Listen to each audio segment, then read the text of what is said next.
Upway ng isang scammer upang ma-scam ka sa sari-sari store negosyo mo. Sari-sari store tips in 1 minute.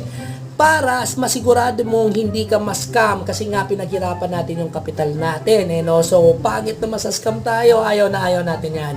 Upang masigurado mo, ang isang bagay na gagawin ng isang scammer is kakausapin ka ng non-stop. Yes po.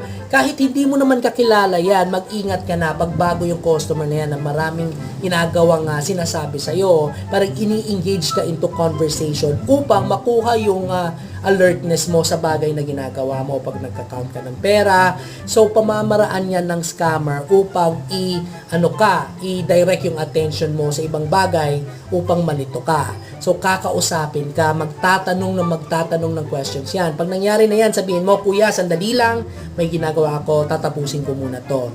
Bahala nang magalit sila, importante yung negosyo mo.